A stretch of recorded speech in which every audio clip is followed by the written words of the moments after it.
സൃഷ്ടിച്ചെടുത്തിട്ടുള്ള മുസ്ലിം തലമുറ, സ്വഹാബത്ത് എന്ന് നാം ആദരവോടുകൂടെ വിളിക്കുന്ന അല്ലാഹുവിന്റെ റസൂലിന്റെ സഖാക്കൾ, അഷ്റഫുൽ ഖൽഖ് സ്വല്ലല്ലാഹു അലൈഹി വസല്ലം തങ്ങളുടെ ശിഷ്യന്മാർ, ഈ സ്വഹാബത്ത് മുതൽക്ക് ഇന്നുവരെ നിലനിന്നു വരുന്ന പരമ്പരാഗതമായ വഴി ഏതാണോ, പരമ്പരാഗതമായ വഴിയിലൂടെ സഞ്ചരിക്കുന്ന വിഭാഗം ഏതാണോ, ഈ വിഭാഗമാണ് അഹ്ലുസുന്നത്ത് വൽ ജമാഅത്ത് എന്നും സുന്നികൾ എന്നും വിളിക്കപ്പെടുന്നവർ എന്ന് എല്ലാവർക്കും കൂടുതൽ ആലോചിക്കാതെ തന്നെ മനസ്സിലാക്കുവാൻ പറ്റും.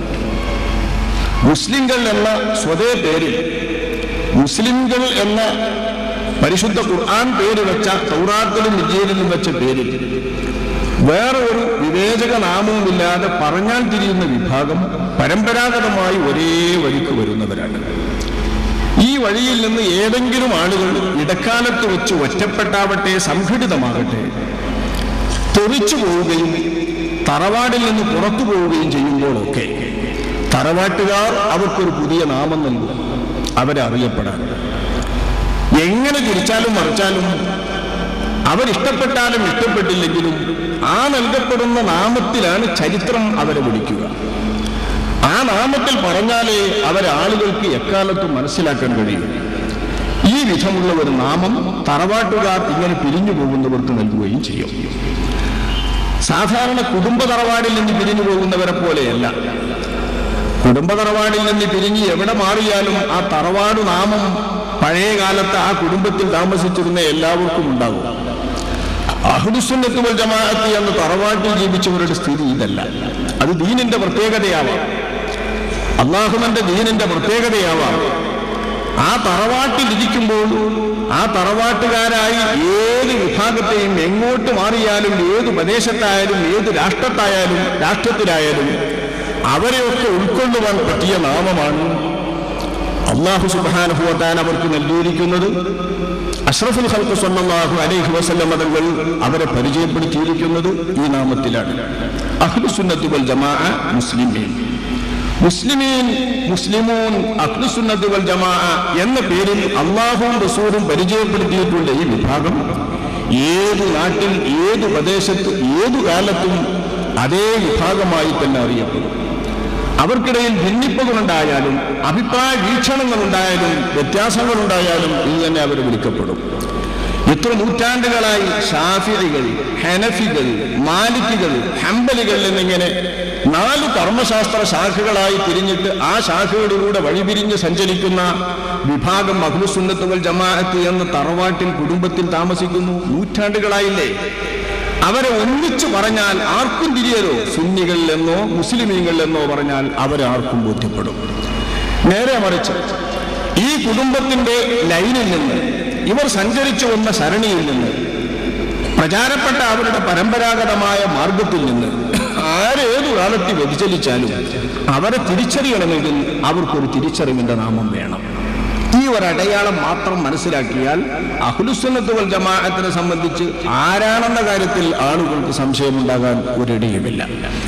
മഹാനായ ഇമാം മാലിക് റളിയല്ലാഹു അൻഹു തങ്ങൾ, മാലിക്കി മദ്ഹബിലെ പ്രസിദ്ധ പണ്ഡിതനും ഇമാമുമായ മുഫസ്സിറും മുഹദ്ദിസുമെല്ലാമായ ഖാദി ഇയാദ് റളിയല്ലാഹു അൻഹു, ഇമാം മാലിക് റളിയല്ലാഹു അൻഹുവിനെ തൊട്ട് ഉദ്ധരിക്കുന്ന ഒരു നല്ല വാക്യമുണ്ട്. മാലിക് റളിയല്ലാഹു അൻഹുവിനോട് ഒരാൾ ചോദിച്ചു, മൻ അഹ്ലുസുന്ന യാ അബാ അബ്ദില്ല, അബു അബ്ദില്ല, ആരാണ് അഹ്ലുസുന്നത്ത്, സുന്നികൾ എന്ന് പറയുന്നത്? മഹാനായ ഇമാം മാലിക് റളിയല്ലാഹു അൻഹു അതിന് നൽകിയ മറുപടി, അല്ലദീന ലൈസ ലഹും ലഖബുൻ യഅരിഫൂനഹു ബിഹി. ഈ ഒരു വിഭാഗത്തെ ഏതൊരു ലഖബുണ്ട്, അല്ലദീന ലൈസ ലഹും ലഖബുൻ യഅരിഫൂന ബിഹി, ഏതൊരു സ്ഥാനപ്പേര് കൊണ്ടോ വാൽനാമം കൊണ്ടോ അറിയപ്പെടാത്ത വിഭാഗം ആരാണ്? അവരാണ് അഹ്ലുസുന്നത്ത് എന്ന് പറയുന്നത്. മഹാനവർകൾ അതൊന്നുകൂടി വിശദീകരിച്ചു. ലാ ജുഹമി വലാ റാഫിലി വലാ ഖദിരി. ഖദിരി എന്ന് പറയണ്ട, ജുഹമി എന്ന് പറയണ്ട, റാഫിലി എന്ന് പറയണ്ട. ഇതൊന്നും പറയാഞ്ഞാലും തിരിയുന്നവരാരാണോ അത് അഹ്ലുസുന്നത്ത്. ഈ പറയുന്നത് ഒരു വലിയ സാധാരണക്കാർക്ക് പെട്ടെന്ന് മനസ്സിലാക്കാൻ പറ്റുന്ന നല്ലൊരു ചിഹ്നമാണ്. സമൂഹത്തിന്റെ ഈ സത്സരണിയിൽ നിന്ന് മാറി നിൽക്കുന്നവരെയൊക്കെ അറിയപ്പെടണമെങ്കിൽ അവർക്ക് ഈ സമൂഹം തറവാടിൽ നിന്ന് തിരിഞ്ഞു പോകുമ്പോൾ നൽകിയിരിക്കുന്ന പേര് പറഞ്ഞെങ്കിലേ അറിയൂ. ഇപ്പൊ ഇവിടെ ഒരു പ്രസംഗം നടക്കുമ്പോൾ പരമ്പരാഗതമായി നടന്നു വരുന്ന വാഴമോ വിഷയങ്ങളോ അല്ല, ഇതുവരെ കേൾക്കാത്ത പുത്തൻ വിഷയങ്ങളോ വാദങ്ങളോ ആണ് കേൾക്കുന്നതെങ്കിൽ ആരാണ് ആ പ്രസംഗം നടത്തുന്നത്, ഏതാണ് ആ വിഭാഗം, ആരാപ്പത് കൂട്ടര് എന്ന് ചോദിക്കാത്തവരാരും ഉണ്ടാവില്ല. അതാരാണ് വിഭാഗം എന്ന് ചോദിച്ചാൽ ആ വിഭാഗത്തെ അവരെ അറിയപ്പെടുന്ന ഏതെങ്കിലും നാമം കൊണ്ട് പറഞ്ഞില്ലെങ്കിൽ അവരെ തിരിയുകയുമില്ല. നേരെ മറിച്ച് മുസ്ലിംകളുടെ വാഴ്, സുന്നികളുടെ വാഴ് എന്ന് പറഞ്ഞാൽ ഏതു സംഘടനക്കാർ നടത്തിയാലും സുന്നികളുടെ വാഴ് വേറെ തിരിയും. ഇത് പറയുമ്പോൾ ഏക്കാര്, ഏപ്പിക്കാര്, സംസ്ഥാനക്കാര് ഇങ്ങനെ വേറിട്ട് സുന്നിയും പറയുന്നില്ല എന്ന് പറയും. ഇതൊക്കെ സംഘടനാ നാമങ്ങളാണ്. സംഘടനാ നാമത്തിൽ നിന്ന് വിട്ട് പ്രാസ്ഥാനിക നാമത്തിൽ ഇവരെ എങ്ങനെയും എവിടെയും അറിയപ്പെടും.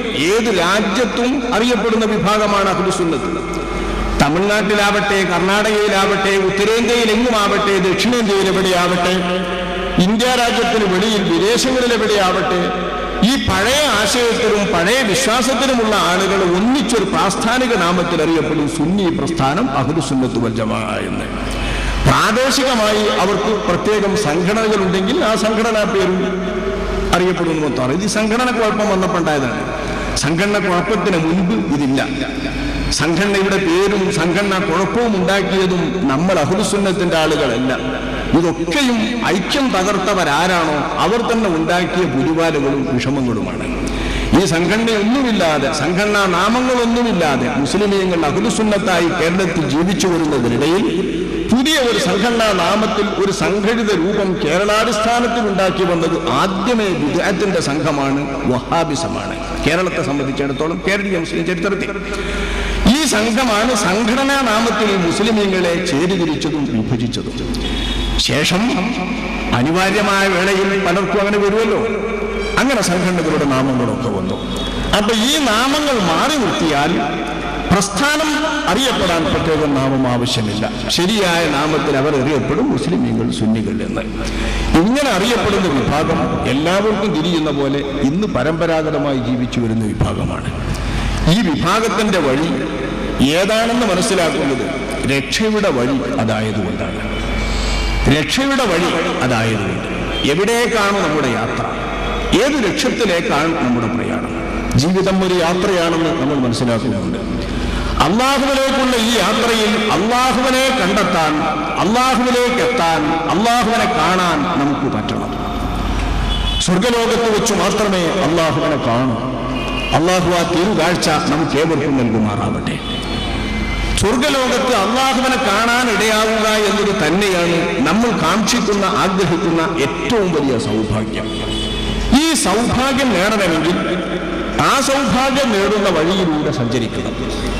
ആ വഴിയിലേക്ക് ക്ഷണിക്കാൻ വേണ്ടി അള്ളാഹു അയച്ച തിരുദൂതരാണ് അവസാന പ്രവാചകരായി അശ്റഫുൽ വലാ ത്വാഹ റസൂലുള്ളാഹി സ്വല്ലല്ലാഹു അലൈഹി വസല്ലം. വല്ലാഹു യദ്ഉ ഇലാ ദാരിസ്സലാം. അള്ളാഹു തആലാനെ കാണുന്ന ദാറുസ്സലാം എന്ന സ്വർഗത്തിലേക്ക് അള്ളാഹു നിങ്ങളെ വിളിക്കുന്നു. വിളിക്കാൻ വേണ്ടി അള്ളാഹു അയച്ച ദൂതരാണ് റസൂലുള്ളാഹി, അള്ളാഹുവിന്റെ തിരുദൂതർ മുഹമ്മദ് മുസ്തഫ സ്വല്ലല്ലാഹു അലൈഹി വസല്ലം തങ്ങൾ. ആ തിരുദൂതർ നമ്മെ ദാറുസ്സലാമിലേക്ക് വിളിക്കുന്നത് ദാറുസ്സലാമിൽ നമുക്ക് വേണ്ടി ഒരുക്കപ്പെട്ടിരിക്കുന്ന വിഭവങ്ങളിലേക്കും സുഖജീവിതത്തിലേക്കുമാണ്. ആ സുഖജീവിതത്തിലെ സുഖങ്ങളെ എല്ലാം വിസ്മരിപ്പിക്കുന്ന ഏറ്റവും വലിയ മഹത്തായ അനുഗ്രഹമോ പടച്ച തമ്പുരാനെ നമ്മുടെ കണ്ണുകൊണ്ട് കാണുക, മുഖത്തെ കണ്ണുകൊണ്ട്. ഈ മുഖത്തെ കണ്ണുകൊണ്ട് അള്ളാഹുവിനെ കാണാനുള്ള സൗഭാഗ്യം ലഭിക്കണമെങ്കിൽ സ്വർഗത്തിൽ പ്രവേശിക്കണം.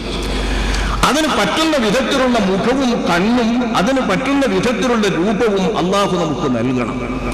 അങ്ങനെ രണ്ട് വിഭാഗമേ അള്ളാഹു സുബ്ഹാനഹു വ തആല ആഖിറത്തിൽ ഒരുക്കുന്നുള്ളൂ. യൗമ തബിയദ്ദു വുജൂഹുൻ വ തസ്വദ്ദു വുജൂഹ്.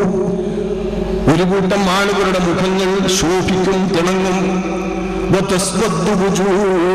വേറൊരു കൂട്ടം ആളുകളുടെ മുഖങ്ങൾ കറുത്തിരുണ്ട്, വളരെ ഇരുട്ടാർന്ന് തമസാർന്ന് അന്ധകാര നിബിഡമായിരിക്കും. ഒരു കൂട്ടം ആളുകളുടെ മുഖങ്ങൾ ശോഭിച്ചുകൊണ്ടിരിക്കും, തിളങ്ങിക്കൊണ്ടിരിക്കും.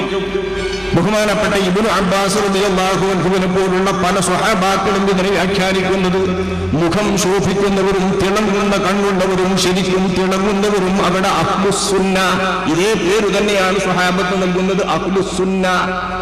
മുഖം തിളങ്ങുന്നവർ അഹ്ലുസുന്ന, മുഖം